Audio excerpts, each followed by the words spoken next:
Aujourd'hui, je vous emmène aux châtaignes. On est mi-novembre et c'est pile le moment. Alors c'est parti, après le générique. Waouh! Salut les amis et bienvenue sur ma chaîne, Le Chauve des Bois, une chaîne entièrement dédiée à la nature et à ses trésors. Alors comme je vous l'ai dit en intro, aujourd'hui on va aux châtaignes. Je viens à peine de rentrer dans les bois et il y en a déjà plein partout. On est dans une forêt mixte, résineux-feuillus, et parmi les feuillus, il y a une grosse proportion de l'arbre qui nous intéresse aujourd'hui. Je veux bien sûr parler du châtaignier.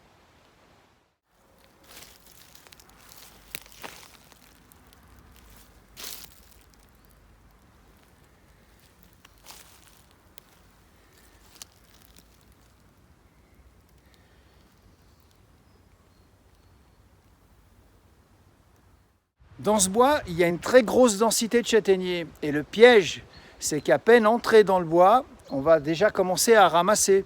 Parce que la taille moyenne des châtaignes qu'on trouve, ce sera cette taille-là. Il y a certains châtaigniers qui produisent des châtaignes qui sont vraiment plus costauds que ça. Voilà.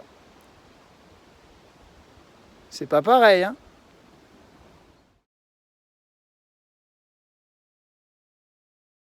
La châtaigne fraîche est très riche en glucides, elle contient des fibres, mais elle est très pauvre en lipides. Elle contient également des vitamines, notamment de la vitamine C, et quelques minéraux comme le potassium. On peut en faire une farine qui est très intéressante pour les intolérants au gluten, vu qu'elle n'en contient pas.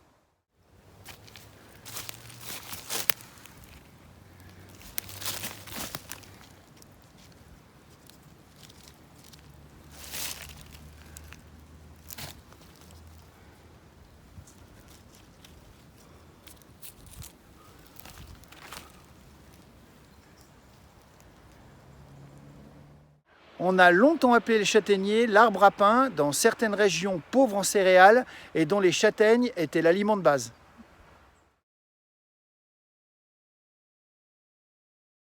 Il y a une confusion entre le marron et la châtaigne. Le fruit châtaigne est comestible alors que le fruit marron, lui, ne l'est pas, il est même toxique. Cette confusion, elle est volontaire et elle a commencé au 19e siècle.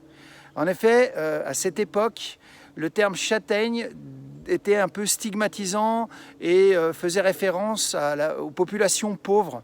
On a choisi le terme marron parce qu'il faisait plus noble. Donc ça perdure encore aujourd'hui, puisque le fruit frais, c'est la châtaigne, mais dès qu'elle est transformée, elle prend l'appellation marron. Crème de marron, mousse de marron, ou encore marron glacé. Et voilà, la récolte est terminée. Maintenant, on va rentrer à la maison et je vais vous montrer une méthode très facile pour préparer vos châtaignes afin d'en faire quelque chose de très savoureux. A tout de suite! Nous voilà au chaud avec nos belles châtaignes. Donc pour commencer, je vais vous montrer quelques méthodes pour déterminer si vos châtaignes sont bonnes ou si elles sont abîmées. Alors le premier examen que vous pouvez pratiquer sur vos châtaignes est un examen visuel. Donc par exemple, sur cette châtaigne-là, je ne sais pas si on voit bien, il y a un trou. Alors qui dit trou dit habitant. Donc cette châtaigne, évidemment, elle n'est pas consommable, donc elle est à rejeter. Ensuite, la deuxième chose que vous pouvez faire, c'est de tâter vos châtaignes. Elles doivent être très dures. Vous voyez, celle-ci, par exemple, elle est extrêmement ferme. Celle-là, pareil. Celle-ci, on arrive à enfoncer un peu les doigts. Donc, j'ai un peu des doutes. J'ai l'impression que celle-ci, elle est limite. Et donc, pour être sûr et certain que vos châtaignes sont consommables, il y a la méthode ultime. Vous remplissez un cul de poule ou un saladier avec de l'eau et vous jetez vos châtaignes dedans. Voilà. Celles qui flottent sont fichues et celles du fond sont bonnes à consommer. Tout ça est bon à consommer et j'ai seulement ça de déchets. C'est vraiment une petite poignée. Alors là, on a celles qui flottent et celles qui ont des trous. Donc, je suis assez content. Il y a vraiment très peu de déchets sur ma récolte. L'autre avantage de les tremper dans l'eau, c'est que vous les lavez. Donc, c'est toujours mieux d'avoir des châtaignes propres avant de les cuisiner.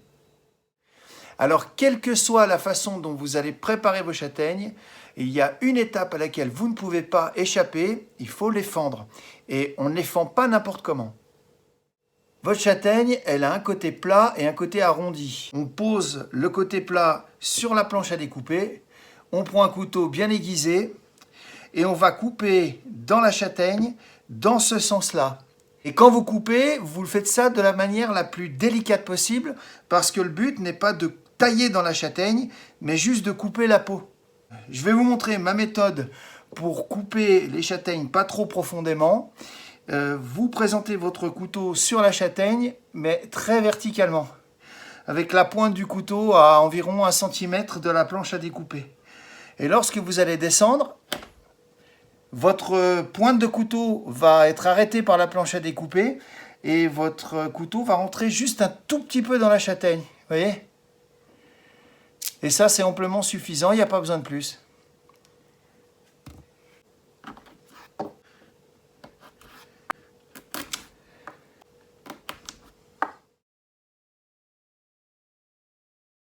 Le but de cette fente est très important. En effet, si vous cuisez vos châtaignes sans la faire, vos châtaignes vont exploser. Cette entaille est également là pour faciliter le décortiquage de la châtaigne et pas pour abîmer le fruit. Avant de commencer à couper vos châtaignes, vous faites bouillir une grande casserole d'eau. Mes châtaignes sont prêtes, on passe à l'opération suivante. L'étape suivante va nous permettre de grandement faciliter le décortiquage de nos châtaignes. Et pour cette étape, j'ai besoin de ma casserole d'eau qui bout. Et cette étape, elle est très simple puisqu'elle consiste à plonger mes châtaignes dans l'eau bouillante pour une durée de 5 à 7 minutes.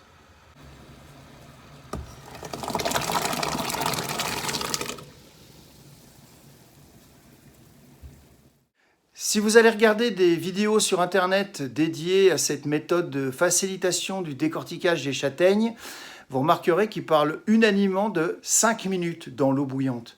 À mon sens, c'est légèrement trop court pour certaines châtaignes qui resteront quand même compliquées à décortiquer, surtout la petite peau superficielle qui entoure le fruit. C'est pour ça que moi, je préfère les laisser 7 minutes. Ça ne cuira pas les châtaignes, ça permettra simplement de mieux les décortiquer. Les 7 minutes sont passées, je vais égoutter mes châtaignes. Pour stopper l'action de la chaleur, je vais laisser tremper mes châtaignes quelques minutes dans l'eau froide.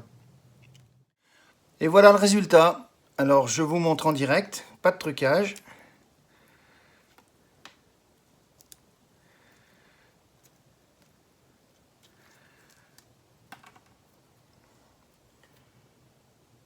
La seule chose qui peut être un peu problématique, c'est la petite peau superficielle qui résiste encore un petit peu. Mais ça, généralement, si vous laissez sécher votre châtaigne, il suffit de la frotter un petit peu pour que cette peau, elle s'effrite et qu'elle parte facilement. Les châtaignes que j'épluche après bouillantage de cette façon, je les utilise pour faire de la farine. C'est ce que je vais vous montrer maintenant. Avant de faire la farine, il va falloir sécher les châtaignes.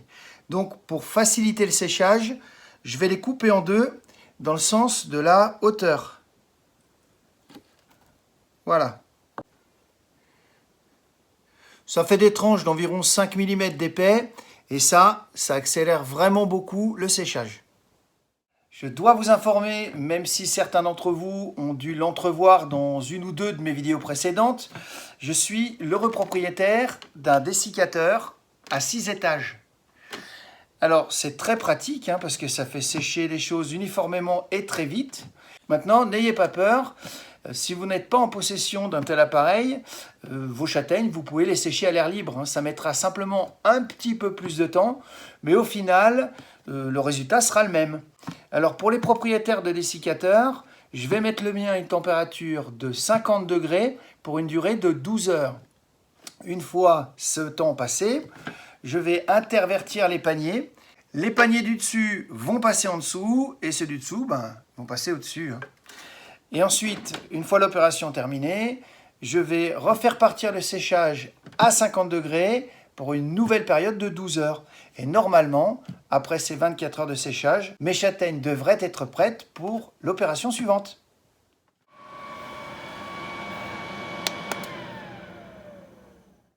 Après 24 heures de séchage, mes châtaignes sont prêtes pour la suite. Donc c'est vrai qu'il y en a encore pas mal qui ont de la peau dessus. Mais le simple fait de les transférer dans ce saladier, voilà. Vous voyez, les peaux, elles tombent quasiment toutes seules. Ensuite, celles qui tiennent encore un peu, il suffit de frotter un peu. Comme ça, je vais vous montrer. Voilà, vous voyez. Dans 95% des cas, vous avez la peau qui va s'en aller toute seule. Elle va tomber toute seule ou le simple fait de les frotter un peu va les nettoyer. Donc elles sont très dures. Hein. Quand vous n'arrivez plus à les rayer avec l'ongle, c'est qu'elles sont suffisamment sèches pour la suite des opérations.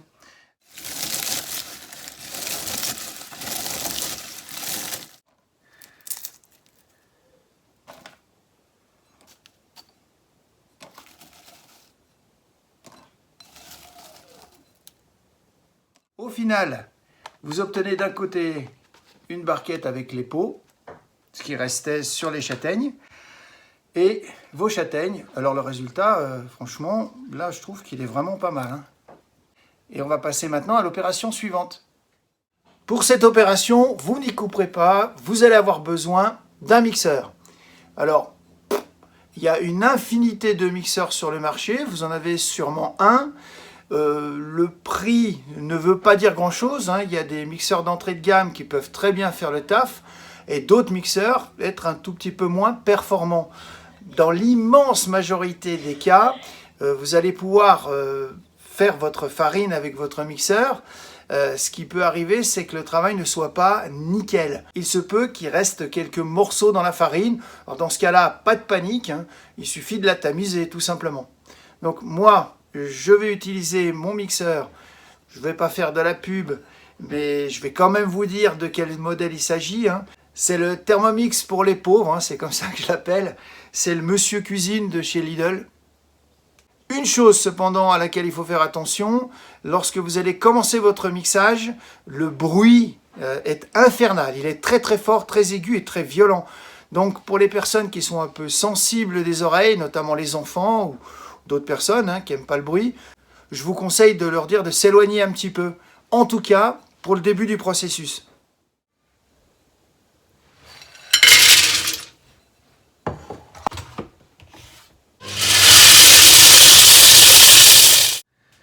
Et voilà. Bon, ça en fait un petit pot. C'est pas grave, je suis assez content. C'est une première pour moi. Donc, j'étais pas parti pour en faire une quantité industrielle. Vous pouvez utiliser cette farine comme n'importe quelle farine autre, conventionnelle, farine de blé par exemple. Les avantages de cette farine, c'est qu'elle est très goûteuse et surtout, comme je vous l'ai dit en début de vidéo, elle est exempte de gluten. Donc, c'est parfait pour les personnes intolérantes. Le résultat est plutôt sympa, je vous montre. Vous voyez, ça fait une poudre vraiment très fine.